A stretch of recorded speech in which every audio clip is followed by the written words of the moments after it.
Hello everyone, welcome back. So yesterday we have read till algae na, so today we will continue from fungi. That's the fourth part. Okay, so let's continue over. Fungi क्या होती है? Fungi जो होती है ना, बहुत सारे diverse organism का ग्रुप है, मतलब जिनके अंदर क्लोरोफिल नहीं होती, या तो बहुत अंधेरे में, गर्म और मॉइस्ट कंडीशंस में पैदा होते हैं। और ज़्यादा से ज़्यादा फंगाई सैप्रोफाइट्स होती है। सैप्रोफाइट्स क्या होती है? जो कि डेड थिंग्स पर फीड करती हैं, जैसे कि कोई एनिमल मर जाता है तो कीड़े मकोड़े मतलब उसमें जमने लग जाते हैं, मतलब उसमें फंगस आ जाती है। जैसे आपने नाम बहुत बार सुना होगा, फंगाई क्या होती है? कोई कीड़े मकोड़े जैसे कुछ भी चीज़ मरती है तो उसमें सबसे पहले फंगस आती है। जबकि कुछ पैरासाइट्स होती हैं इनमें, जो कि लिविंग ऑर्गेनिज्म पे भी लिव करती हैं। Means you can think they कि पैरासाइट्स होंगी जो लिविंग ऑर्गेनिज्म पे लिव करेंगी, कि कभी लिविंग क्या है, अब आपकी कोई मिठाई है उसमें कभी फंगस लग जाती है, नीचे ना वाइट वाइट सी वो हो जाती है, आपने कभी देखा हो, अगर आपके यहाँ कभी लगी हो तो मिठाई में भी फंगस लग जाती है, वो पैरासाइट्स हो गई।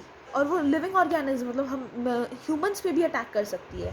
फंगई यूनिसेलुलर होती है, जैसे यीस्ट है। यीस्ट तो I think you all know ना।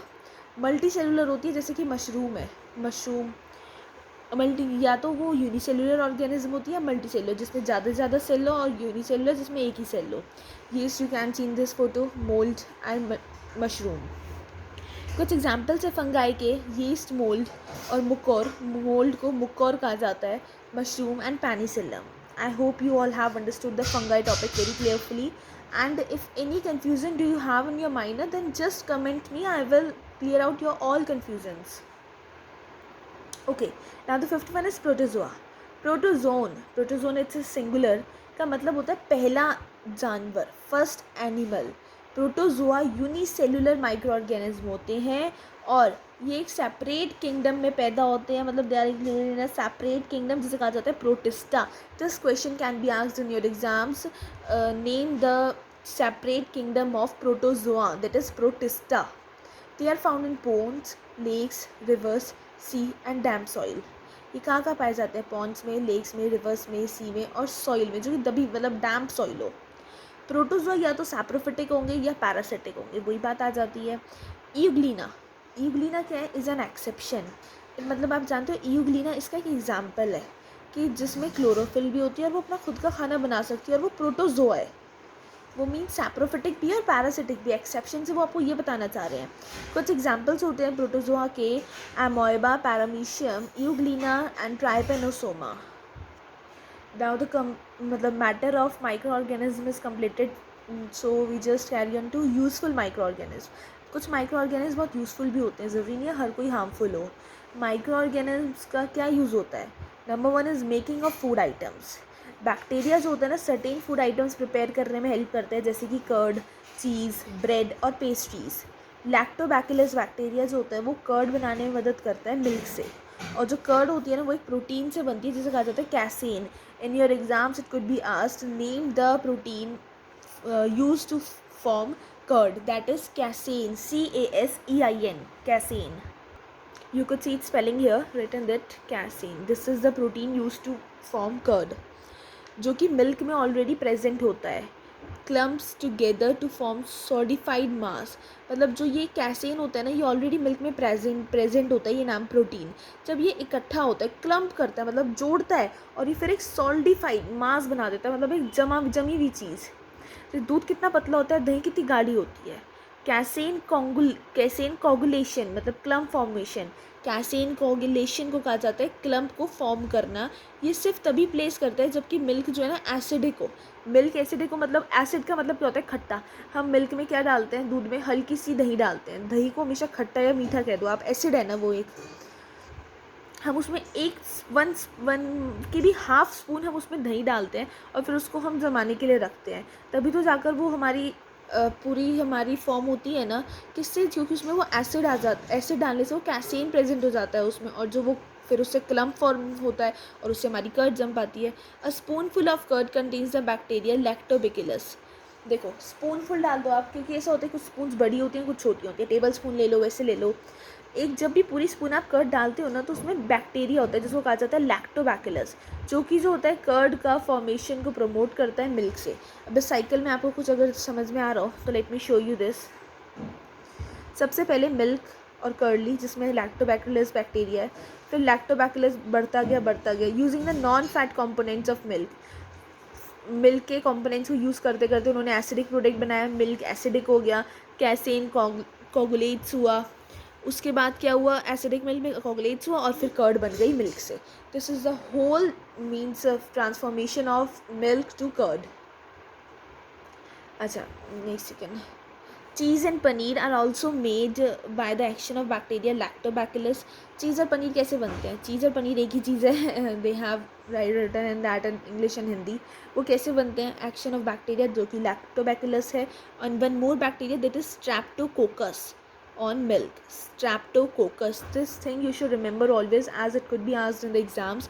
Name the two bacteria which are used to make cheese and paneer. So you have to revise that is lactobacillus, तो आपको learn हो गई, और second one is streptococcus. Okay, bacteria जो होता है ना टफ़ मीट के ऊपर एक्ट करता है और उसको ना सॉफ्ट बना देता है. कोई भी टफ़ मीट हो उसके ऊपर एक्ट करेगा, उसे सॉफ्ट बना देगा. इस प्रोसेस को कहा जाता है tenderization of meat only meat, don't take it to food. Tenderization of meat. तो you should also remember the name of this process if it is asked in exam, that which bacteria act upon tough meat and make it soft. तो इस process को कहा जाता है tenderization of meat. Okay, yeast cells are use in the baking industries for making bread, pastries और cakes. Yeast cells को कहाँ use किया जाता है? बेकिंग इंडस्ट्रीज़ में ब्रेड, पेस्ट्रीज और केक्स बनाने के लिए. ब्रेड बनाने के लिए यीस्ट को हल्की सी शुगर के साथ डाला जाता है आटे में, जिससे उसका डो बना सकें. मतलब उसको जैसे आटा को गूंद सकें, उसका पूरा बैटर में डाला जाता है जिससे उसका आटा बन सके. ब्रेड बनाने के लिए यीस्ट को हल्की सी शुगर के साथ उसमें पेस्ट में डाल दिया जाता है जिससे उसका डो बन जाए. फिर उसके आटे को एक गर्म जगह पे रखा जाता है. तो यीस्ट क्या करती है, उसके अंदर जो शुगर प्रेजेंट होती है ना डो को उसके फूड की तरह यूज़ करती है. और जब ब्रेक डाउन होता है शुगर उसमें और कार्बन डाइऑक्साइड, शुगर उसमें टूटती है तो कार्बन डाइऑक्साइड और एल्कोहल फॉर्म हो जाते हैं इससे. और इस प्रोसेस को कहा जाता है फर्मेंटेशन. तो जो डो होता है वो फिर थोड़ा देखो, अब आपने देखा होगा, अब आप जो छोले भटूरे जो लोग मतलब जिनका काम है बनाना, भटूरे भी अगर आप घर पे बनाते हो तो आप डो इसी तरह बनाते हो. तो जो डो होता है ना वो थोड़ा बढ़ जाता है, वो ज़्यादा हो जाएगा क्योंकि कार्बन डाइऑक्साइड हो जाएगी उसमें. तो जब इस डो को यूज़ किया जाता है ब्रेड बनाने के लिए और उसको बेक किया जाता है तो कार्बन डाइऑक्साइड वहाँ से चली जाती है from the loaf, making it light and fluffy, जिससे वो बहुत हल्का और फ्लफ़ी बनता है. यीस्ट को day to day household food items में भी यूज़ किया जा सकता है. जैसे कि इडली बनाते हो आप, ढोकला बनाते हो, डोसा बनाते हो, उसमें आप या तो बेकिंग सोडा डालते हो या फिर इनो डालते हो, इफ़ यू रिमेंबर दैट. तो इडली और डोसा बनाने के लिए मिक्सचर राइस और दाल का वो पहले पेस्ट बनाया जाता है और फिर उसको अलाउ किया जाता है, कुछ घंटे के लिए उसे रख दिया जाता है. तो जब वो मिक्सचर बढ़ जाता है और फिर हल्का सा खट्टा हो जाता है क्योंकि उसके अंदर यीस्ट सेल्स आ जाते हैं. This is the only main point that you could understand about that. कुछ एल्गी होती हैं जैसे कि क्लोरेला और सीवीड्स को खाने की तरह यूज़ किया जाता है. क्लोरेला एंड सीवीड्स ये बहुत रिच सोर्स होती है प्रोटीन्स की और मिनरल्स की. अगर एक जेली लाइक सब्सटेंस होता है जो कि ना रेड एल्गी से निकलता है, जैसे गैलिडियम. हाँ, गैलिडियम और ग्रेसिलारिया को यूज़ किया जाता है. मतलब देखो, अगर जो एक जेली लाइक सब्सटेंस है जिसको रेड एल्गी मतलब गैलिडियम और ग्रेसिलारिया से निकाला जाता है, अगर को यूज़ किया जाता है अलग अलग फूड आइटम्स प्रिपेयर करने के लिए, जैसे कि क्रीम्स, जैलीज और puddings. So when ever this question and can come in your exam that which substance is use for making cream, jellies and puddings, it is agar. And this question also be asked from you, that is agar is obtained from which algae, and name those two algae. It is obtained from red algae and these are Gelidium and Gracilaria. Okay, now second topic is commercial use. Yeast को commercial production के लिए भी use किया जा सकता है, जैसे कि अल्कोहल, बियर, वाइन और एसिटिक एसिड. इस पर्पज़ के लिए यीस्ट को ना नेचुरल शुगर्स में ग्रो किया जाता है जो कि ग्रेन्स में होती है, जैसे बार्ले, वीट, राइस और फ्रूट जूसेस. जो प्रोसेस जिससे हम शुगर को अल्कोहल में कन्वर्ट करते हैं ना माइक्रोब्स की मदद से, जैसे कि यीस्ट हो गई, उसको फर्मेंटेशन कहा जाता है. और जो लॉइस पैश्योर है, LOUIS, इसमें आई थिंक क्लियर नहीं आ रहा नाउ, तो you can see is name ना, दैट इज़ ये रहा, लॉइस पैश्योर. इसने डिस्कवर्ड की थी फर्मेंटेशन की प्रोसेस 1857 में. Who discover the process of fermentation in 1857? Louis Pasteur. कुछ बैक्टीरिया को कॉफ़ी, टबैको और टी के प्रोडक्शन में भी यूज़ किया जाता है। कुछ बैक्टीरिया पार्ट लेते हैं, means production of certain acid, जैसे कि लैक्टिक एसिड हो गया, सिट्रिक एसिड हो गया, एसिटिक एसिड हो गया। तो कुछ बैक्टीरिया इन्हें बनाने में भी बहुत हेल्प करते हैं। अच्छा, one more thing I want to tell you कि माइक्रो ऑर्गेनिज्म जो होते हैं ना, वो बहुत हेल्प करते हैं एनवायरनमेंट को क्लीन रखने में। क्योंकि अब जो डेड हमारे प्लांट्स और एनिमल्स होते हैं, इनको वो क्या करते हैं, डिकम्पोज कर देते हैं सारा। वो इन पर बैठ कर, लाइक फंगस का एग्जांपल मैंने आपको दिया था, बैक्टीरिया, इसको डिकम्पोज दे देते हैं। तो ये बैक्टीरिया जो हमारे डेड ऑर्गेनिक वो होते हैं, ये सब यहाँ से हमारी एनवायरनमेंट से क्लीन हो जाएंगे। तो ये बहुत हेल्प करते हैं एनवायरनमेंट को क्लीन रखने में। अच्छा, जो भी इस वीडियो को पूरी तरह से सुन रहे हैं, each and every question whoever is listening ना, तो उससे मैं कुछ क्वेश्चंस पुट करना चाहूँगी। मैं आपसे कुछ क्वेश्चंस पूछ रही हूँ, उसके आंसर्स आप मुझे कमेंट कर सकते हैं कमेंट सेक्शन में। Please don't cheat. अगर आपको आता है तो करो, नहीं आता तो रहने दो। Okay, my first question is microbes are seen through what microbes are scene.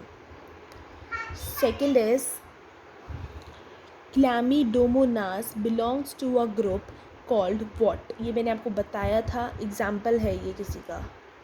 ये जो मेरी लास्ट वीडियो थी ना, उसमें मैंने आपको बताया था चैप्टर 1 मतलब चैप्टर 2 की फर्स्ट पार्ट की video. If you remember that ना, तो ये एक एग्जाम्पल है एक ग्रुप का, लाइक बैक्टीरिया, वायरस, इन सब का ही किसी का एक एग्जाम्पल है ये। आपको अगर याद हो तो then please do it yourself without any cheating. Name the smallest microorganism. सबसे छोटे माइक्रो ऑर्गेनिज्म कौन से होते हैं? Okay, now fourth question is Lactobacillus bacteria helps in making what? Name any one thing, मतलब जिसमें Lactobacillus bacteria help करता हो बनाने में। The microbes that help make idli and dosa are what? ये कंटेंट जो मैं आपसे पूछ रही हूँ ना, मैं आपसे अभी पूछ कर आई हूँ कि वो माइक्रोब्स जो कि इडली और डोसा बनाने में हेल्प करते हैं वो क्या है। ये 5 क्वेश्चन हैं, जो भी इस वीडियो को पूरे अच्छे से सुनेगा वो ज़रूर इनको आंसर करेगा। Okay, so let's come to the third use, it is medicinal use. कुछ मेडिसिनल यूजेस होते हैं माइक्रो ऑर्गेनिज्म के, वो ये हैं। Number 1 is production of antibiotics. इसमें क्या होता है कि जब भी तो मेडिसिनल यूज़ में फ़र्स्ट होता है प्रोडक्शन ऑफ एंटीबायोटिक्स। तो जब भी हम बीमार होते हैं तो डॉक्टर हमें कुछ एंटीबायोटिक टैबलेट्स देता है, कैप्सूल्स देता है, इंजेक्शंस देता है। तो एंटीबायोटिक्स क्या है, वो कैसे प्रोड्यूस होती है? जो मेडिसिन्स लिविंग ऑर्गेनिज्म्स के द्वारा प्रोड्यूस की जाती है, जैसे कि बैक्टीरिया, फंगाई क्या होते हैं, जो कि किल करते हैं। और डिसीज़ कॉजिंग माइक्रो ऑर्गेनिज्म जिन्हें कहा जाता है, name the disease causing micro organism, pathogens. Disease causing micro organism जो कि पैथोजेंस होते हैं, इनके जो ग्रोथ है इनको स्टॉप करते हैं, जो कि हमारी बॉडी में पैदा होते हैं। बॉडी में ऑलरेडी हमारे पैथोजेंस अगर आ जाते हैं जब हम बीमार होते हैं, उन्हें कहा जाता है एंटीबायोटिक्स। देखो, मैं आपको फिर से एक बार समझाती हूँ। अब आप बीमार हुए तो आपकी बॉडी में ना एक डिजीज़ कॉजिंग माइक्रो ऑर्गेनिज्म आ जाएगा जिसको कहा जाता है पैथोजन। फिर हमें एंटीबायोटिक दी जाएगी, जिससे क्या होगा, बैक्टीरिया जैसे फंगाई, इनसे हमारे बैक्टीरिया फंगाई जिनमें प्रेजेंट होगा, तो ये जब हमारी बॉडी में जाएंगे ये इनको किल कर देंगे, इनको फाइट होगी, इनके बीच में बहुत ज़्यादा पैथोजेंस हार जाएंगे, बैक्टीरिया फंगाई जीत जाएंगे। उससे क्या होगा, हमारी बॉडी में जो ये पैथोजन से निकल जाएंगे और हम बिल्कुल ठीक हो जाएंगे। इन एंटीबायोटिक मेडिसिन की सोर्स क्या है, माइक्रो ऑर्गेनिज्म। और आजकल पता है क्या हो रहा है कि these days the source of these days बहुत सारी एंटीबायोटिक जो प्रोड्यूस की जाती है बैक्टीरिया फंगाई से ही की जा रही है, जैसे streptomycin, tetracycline, aureomycin and chloromycetin. These are its example, learn it very carefully, क्योंकि एग्जाम्स में ज़रूर पूछे जाते हैं। And I could also ask you in between of the chapter of these names of the examples. ये commonly मतलब antibiotics है जो कि फंगल और बैक्टीरिया से बनती हैं। फर्स्ट एंटीबायोटिक वो थी penicillin. Name the first antibiotic, penicillin, जो कि प्रिपेयर की गई थी एक fungus by a fungus called penicillium notatum. उस फंगस का नाम क्या था, penicillium notatum. Name the fungus that was used to prepare the first antibiotic, penicillium notatum, and that first antibiotic that is penicillin. Antibiotics हम ना mix की जाती हैं लाइव स्टॉक हमारे खाने के साथ और पोल्ट्री के साथ, जिससे चेक कर जा सके कि मतलब हमारे खाने के साथ नहीं, सॉरी पोल्ट्री, मैंने आपको याद है लास्ट वीडियो में बताया था, इफ़ यू रिमेंबर चैप्टर 1 में बताया था मैंने आपको पोल्ट्री। आपको रिमेंबर है, जैसे कि हैन डक्स की रेयर किया जाता है, इनको खाना खिलाया जाता है, इनको पाला जाता है इनके एग्स के लिए, मीट के लिए, इसको पोल्ट्री कहा जाता है। तो वो क्या कह रहे हैं कि विद द फीड ऑफ ला, तो इनके लाइफ स्टॉक, इनके खाने और पोल्ट्री में मिला दिया जाता है जिससे कि ये चेक कर सके कि इनमें एनिमल्स में कोई माइक्रोबियल इन्फेक्शन तो नहीं आ गया है। एंटीबायोटिक्स को यूज़ किया जाता है बहुत सारी प्लांट डिसीज़ेस को भी कंट्रोल करने से। ज़रूरी नहीं है कि दवाइयाँ सिर्फ इंसानों की होती है, दवाइयाँ जानवरों की भी होती हैं। अच्छा, now we have to learn the precautions जो कि हमें एंटीबायोटिक्स लेते हुए ध्यान रखना चाहिए कि एंटीबायोटिक ना सिर्फ क्वालिफाइड डॉक्टर की एडवाइस पे लेनी चाहिए। ऐसे ही नहीं कोई भी चलो बुखार हुआ एंटीबायोटिक ले लो। हमें पूरा एंटायर कोर्स करना चाहिए एंटीबायोटिक्स का जो कि डॉक्टर ने बताया है। ये कम्प्लीटली जो होती है disease causing micro organism pathogens को हमारी बॉडी से बिल्कुल डिस्ट्रॉय कर देती है और हम दोबारा बीमार हो सकते हैं अगर हम पूरा कोर्स कंप्लीट ना करें। हमें एंटीबायोटिक्स ऐसे नहीं लेनी चाहिए अगर हमें मतलब ज़रूरत नहीं है, और फिर या फिर उसकी गलत ऐसी रॉन्ग डोज ले लियो या फिर ज़्यादा ले लियो, रॉन्ग मतलब गलत ले लियो डोज, डॉक्टर ने ये कही हमने ये ले लियो। इससे क्या हो सकता है, ये हमारी बॉडी में ना एंटीबायोटिक ड्रग बन जाता है। मतलब ये जो एंटीबायोटिक ना एक ड्रग की तरह काम करता है और ये ज़्यादा काम नहीं करेगा, बहुत कम काम करेगा, जो कि हमें नियर फ्यूचर में when we might really need it in future, जो हमें नियर फ्यूचर में ज़रूरत होगी जिसकी वो हम अभी ले लेंगे। एंटीबायोटिक जो कि अननेसेसरी बिना किसी ज़रूरत के ली जाए, वो ना बेनिफिशियल बैक्टीरिया जो हमारी बॉडी में वो बैक्टीरिया है जो कि हमारी बॉडी के लिए बहुत बेनिफिट है, उसको भी किल कर देगा। एंटीबायोटिक्स को तभी लेना चाहिए जबकि हमें कोल्ड या फिर फ्लू हो रहा हो जो कि वायरसेस ने कॉज करा हो, क्योंकि जो एंटीबायोटिक्स होती है ना वो अफेक्टिव नहीं होती उन डिजीज़ के अगेंस्ट जो कि वायरसेस कॉज करते हैं। तो इसलिए हमें एंटीबायोटिक्स को तब कभी नहीं लेना चाहिए अगर हमें बुखार या फिर फ्लू हो रहा हो, कोल्ड हो रहा हो, क्योंकि ये जो होते हैं ये वायरस के अकॉर्डिंग होता है, वायरस के थ्रू होता है। अब जैसे कोरोना वायरस फैल रहा है तो इसको हम ऐसे दवाइयाँ ला के थोड़ी ना ठीक कर सकते हैं, इसकी वैक्सीन होगी, क्योंकि अभी उन्होंने बताया ना, क्योंकि जो वायरस होता है वो कभी भी एक एंटीबायोटिक के थ्रू सही नहीं किया जा सकता। Okay, now next is production of vaccines. ये क्या होता है, माइक्रो ऑर्गेनिज्म्स को यूज़ किया जाता है वैक्सीन की प्रोडक्शन में, जो हमारे ह्यूमंस को और दूसरे एनिमल्स को प्रोटेक्ट करते हैं सेवरल डिजीज़ से, बाय प्रोवाइडिंग किससे, इनमें ये इम्यूनिटी प्रोवाइड करते हैं जो भी डिसीज़ है ना उसके अगेंस्ट। जैसे मैं आपको बता रही हूँ इम्यूनिटी कैसे प्रोवाइड करेगा। ये देखो, अब आजकल कोरोना वैक्सीन आ रही है, तो ज़रूरी नहीं आपको जिसको वैक्सीन लग जाए उसको कोरोना नहीं हो सकता, उसको भी कोरोना हो सकता है। लेकिन इससे क्या फ़ायदा होगा कि इससे हमें वैक्सीन लग जाएगी तो हमारी बॉडी में इम्यूनिटी हो जाएगी कि जब वो हमारी बॉडी में आए तो हम उसको मीन्स उस डिज़ीज़ को हम अपनी बॉडी मतलब झेल सकें उसको। हमारे पास इतनी पावर होनी चाहिए कि हम उससे सामना कर सकें, तो हम उतना बीमार नहीं होंगे तब। वो एबिलिटी एक बॉडी की कि वो दूसरी डिजीज़ को रेजिस्ट कर सके, मतलब वही मैंने आपको बताया, उसका सामना कर सके, उसको झेल सके, वही इम्यूनिटी कहलाती है। इम्यूनिटी किसी भी डिजीज़ के ख़िलाफ़ हमारी बॉडी में मतलब can be developed by technique. वो इम्यूनिटी हमेशा एक टेक्निक से डेवलप की जाती है जिसको कहा जाता है वैक्सीन। वैक्सीन से ही हमेशा बॉडी में इम्यूनिटी प्रोवाइड की जाती है। तो एक small dose of dead and weekend disease causing microbes, छोटी सी डोज एक डेड और वीकेंड डिजीज़ कॉजिंग माइक्रोब्स की जो कि यूज़ की जाती है हमारी बॉडी में इम्यून रिस्पॉन्स बढ़ाने की, उसको कहा जाता है वैक्सीन। ओके, तो जब एक वैक्सीन को इंट्रोड्यूस किया जाता है एक बॉडी में हेल्दी पर्सन की, तो वो एक एंटीजन के तरह वर्क करती है। किस तरह वर्क करती है, एंटीजन। अगर मैं आपसे पूछ लूँ, when a vaccine is introduced in the body of a healthy person, it acts like what, antigen. The body of a person produces antibodies. एक इंसान की बॉडी ना एंटीबॉडीज़ प्रोवाइड करती है दूसरे माइक्रोब्स के ख़िलाफ़। जो हमारी बॉडी में माइक्रोब्स पैदा हो जाते हैं उनके खिलाफ एंटीबॉडीज़ पैदा करती है। एंटीबॉडीज़ क्या होती है, जो हमारी बॉडी में ही हमारी बॉडी में ही रहती हैं और हमें आगे जो हमारे फ्यूचर में इन्फेक्शंस हो रहे होते हैं माइक्रोब से, उनसे हमें प्रोटेक्ट करती है। बहुत सारी डिजीज़ेज़ होती हैं जैसे कि cholera, tuberculosis, smallpox, tetanus, polio, hepatitis B. इनको कैसे प्रिवेंट किया जा सकता है, वैक्सीनेशन से। और एक वैक्सीन या तो इंजेक्टेड होती है या फिर ओरली दी जाती है, या तो उसको इंजेक्ट कर देंगे हमारी बॉडी में या फिर गिवन ओरली कि आपको ऐसे ऐसे खाओ, आप ऐसा खाना खाओ तो आपसे उससे इम्यूनिटी मिलेगी। हमारे बचपन में क्या होता था कि हमें ना इंजेक्शन दिए जाते थे, वैक्सीन की ड्रॉप्स दी जाती थी, जब हम छोटे होते हैं ना तब दी जाती है हमें। अभी बच्चों को क्या कहते हैं, पोलियो के इंजेक्शन दिए जा रहे हैं, वही वैक्सीन होती है हमारे लिए, क्योंकि क्या है वो हमें प्रोटेक्ट करती है, छोटे बच्चों को इससे प्रोटेक्ट करती है कि वो दूसरी डिजीज़ से लड़ सके। एक पर्टिकुलर वैक्सीन एक एज पर दी जाती है, इसे कहा जाता है इम्यूनाइजेशन शेड्यूल। देखो मैंने आपको बताया ना, हर वैक्सीन हर एज में दी जाती है, उसको कहा जाता है इम्यूनाइजेशन शेड्यूल। अब टेबल 2.1 में मैं आपको इम्यूनाइजेशन शेड्यूल दिखाऊंगी जो इंडिया में फॉलो किया जाता है। देखो, जब एज 0 मंथ की होती है तो स्मॉल पॉक्स, BCG जो कि ट्यूबरक्लोसिस से लड़ने में वैक्सीन मदद करती हैं, ये 2 बच्चों को दी जाती हैं। मतलब ये 2 वैक्सीन बच्चों को दी जाती हैं। जब 3 या 12 मंथ्स के बीच में होते हैं तो DPT जो प्रोटेक्शन करती है डिप्थीरिया, पर्टुसिस, whooping कफ और टिटनस, पोलियो मैंने भी आपको बताया ना, पोलियो दिया जाता है। और BCG, ये वैक्सीन दी जाती है। पोलियो तो आपको गली गली में आकर वो देते हैं, लेकिन ये सब वैक्सीन हमें जाके खुद लगवानी होती है। 9 to 15 मंथ्स के बीच में मीसल्स और स्मॉल पॉक्स की वैक्सीन दी जाती है, रीवैक्सीनेशन। 18 to 24 मंथ्स के बीच में DPT, booster dose, polio booster dose introduced again, it is known as. देखो, पोलियो तो हर बार गली में आकर लोग देते हैं कि बच्चा अगर 5-6 साल तक का भी है ना तो भी उसको पोलियो दिया जाता है।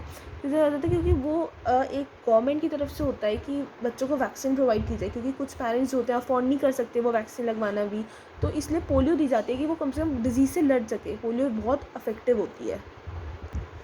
अच्छा, और जो और वैक्सीन लगवा सके उससे तो अच्छी बात ही नहीं है कोई। 5 to 6 ईयर्स में स्मॉल पॉक्स रीवैक्सीनेशन, 5 to 6 ईयर्स में DT जो प्रोटेक्ट करती है डिप्थीरिया और टिटनस के against, booster dose, typhoid vaccine.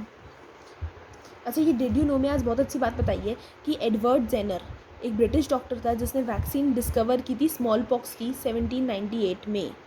क्योंकि उसने क्या किया था, एक मिल्कमैन को देखा था कि जो ना ही notice that milkman didn't suffer from smallpox even during epidemics, कि जब इतने सारे मतलब परेशानियाँ आ गई थी अमेरिका में, ब्रिटिश में, तब भी उस जो मिल्कमैन है उसको स्मॉल पॉक्स नहीं हुआ था, क्योंकि वो already if that earlier suffer from cowpox, क्योंकि उसको ऑलरेडी काउपॉक्स हो चुका था। 14 मई 1796 को डॉक्टर जेनर ने काउपॉक्स मैटर को लिया ब्लिस्टर्स में से, और वो आम देखी, मतलब मिल्क मेड की, और उसको ना इंजेक्ट किया। Arm of an 8-year-old boy James Phipps की नोज, मतलब उसकी आर्म पर उसने इंजेक्ट किया, और उसने ना एकदम से उसको काउपॉक्स हो गया था, और उसके अंदर बिल्कुल एकदम से वो बिल्कुल ठीक हो गया।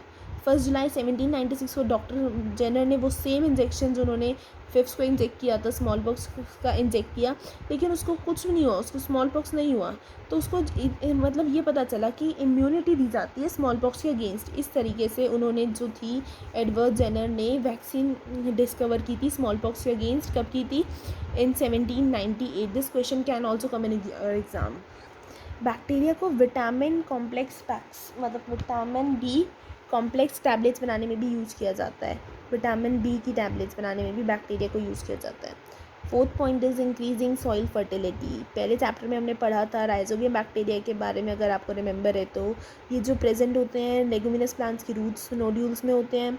राइजोबियम बैक्टीरिया जो होता है नाइट्रोजन गैस को एब्जॉर्ब कर लेता है एटमॉस्फेयर में से, और फिर क्या करता है, उसको सिंपल नाइट्रोजिनस कंपाउंड्स में कन्वर्ट करते हैं जिसको नाइट्रेट्स कहा जाता है। ओके, अब हम आपसे क्वेश्चन बताएंगे। सही, rhizobium bacteria absorb nitrogen gas from the atmosphere and converted into simple nitrogenous compounds called what? Nitrates. Harvesting के बाद जब रूट्स डिकम्पोज करती हैं, जो नाइट्रेट्स प्रेजेंट होते हैं ना रूट नोड्यूल में, वो सॉइल से मिल जाते हैं, और उसमें ना नाइट्रोजनस कंपाउंड्स भी मिल जाता है, और इसीलिए सॉइल की फर्टिलिटी ज़्यादा बढ़ जाती है। कुछ बैक्टीरिया ब्लू ग्रीन एल्गी जो कि सॉइल में रह रहे होते हैं, वो भी एटमॉस्फेरिक नाइट्रोजन को फिक्स करते हैं, जैसे कि नाइट्रेट्स। ये माइक्रोब्स को कहा जाता है biological nitrogen fixers. These microbes are known as biological nitrogen fixers. Okay, now next is cleaning the environment. Okay, the microorganisms decompose. Microorganisms क्या करते हैं? Dead organic waste of plants को decompose करते हैं। कैसे? उनको convert कर देते हैं हार्मलेस, जो कि हार्म ना करे, सिंपलर सब्सटेंसेज में, जिनको सॉइल में रिस्टोर किया जाता है, और जिससे वो फर्टिलिटी भी इंक्रीज़ करते हैं। जब ये माइक्रो ऑर्गेनिज्म नहीं होते, इनके एब्सेंस में पाइल्स, डेड ऑर्गेनिज्म की बहुत सारे पाइल्स मतलब कवर्ड कर देते हैं अर्थ को। इतने सारे पाइल्स, मतलब जैसे कि आप कहते हो बुक्स के पाइल्स है, एक के ऊपर एक बुक ना, इसी तरह इतने सारे माइक्रो ऑर्गेनिज्म हो जाते हैं। कुछ बैक्टीरिया तो डिकम्पोज कर देते हैं सीवेज को और दूसरे वेस्ट को, जो कि पानी का वेस्ट होता है। This is a natural method है ये पानी को साफ़ रखने का। इस तरीके से आप अपने environment, they help in cleaning the environment. मैंने आपको बताया था ना, माइक्रो ऑर्गेनिज्म हेल्प करते हैं एनवायरनमेंट क्लीन करने में, तो इसी तरीके से वो हेल्प करते हैं एनवायरनमेंट क्लीन करने में। अच्छा, बैक्टीरिया हेल्प करता है, और मोस्टली ना फंगाई और बैक्टीरिया हेल्प करते हैं एनवायरनमेंट को क्लीन करने में। ये 2 मेन बैक्टीरियाज हैं। कुछ अदर यूजेस हैं माइक्रोब्स के, जैसे कि बैक्टीरिया यूज़फुल होता है लेदर में, जूट इंडस्ट्रीज़ में, tanning to convert animal skin into leather. Tanning क्या होती है? व्हाट इज, अच्छा आपसे पूछा जाए what is the process of, what is the process called of converting animal skin into leather, जानवर की स्किन को लेदर में बदलने की प्रोसेस को क्या कहा जाता है? टैनिंग। इसको ना बैक्टीरिया की हेल्प से किया जाता है। कैसे? जूट इंडस्ट्री में ना फाइबर्स को जब सेपरेट करते हैं ना, ये भी बैक्टीरिया के एक्शन से होता है। इसको कहा जाता है retting of fibres. What is it known as? Retting of fibres. अगर आपसे पूछा जाए what is the separation of fibres known as, what is the separation of fibers of jute known as, you can say retting of fibers। और ये किसकी help से किया जाता है? बैक्टीरिया की हेल्प से किया जाता है। बैक्टीरिया जो होते हैं बायोगैस को जनरेट करने में भी हेल्प करते हैं। कैसे? ये ना वेस्ट प्रोडक्ट्स पे एक्ट करते हैं, जैसे कि एनिमल वेस्ट हो गया, गार्बेज हो गया, एग्रीकल्चरल वेस्ट हो गया, और ये बायोगैस प्रोड्यूस करते हैं जो कि एक फ्यूल की तरह यूज़ की जाती है। कुछ बैक्टीरिया जो होते हैं डाइजेस्टिव सिस्टम में रहते हैं। रूमिनेंट्स की, रूमिनेंट्स क्या होते हैं? जैसे काउज और गेज, गोट्स, जो कि रूमिनेंट्स जो गली में छोड़ दिया जाता है घूमने के लिए, रूमिनेंट्स कह दिया जाता है, जिससे हम इन्हें रूमिनेंट्स में ही कहा जाता है। ये बैक्टीरिया क्या करते हैं? रूमिनेंट्स को हेल्प करते हैं जिससे वो सेलुलोज डाइजेस्ट कर सके, जो कि ग्रास और प्लांट्स में ऑलरेडी होता है। सो गाइज आई होप कि this chapter would be very much clear to you till this topic. Useful organism का पूरा टॉपिक हम कर चुके हैं। Now it comes to harmful micro organism that I will explain in my next video. अगर आपको यहाँ तक कोई भी कन्फ्यूजन है then please comment me in the comment section. Okay, thank you very much, bye bye.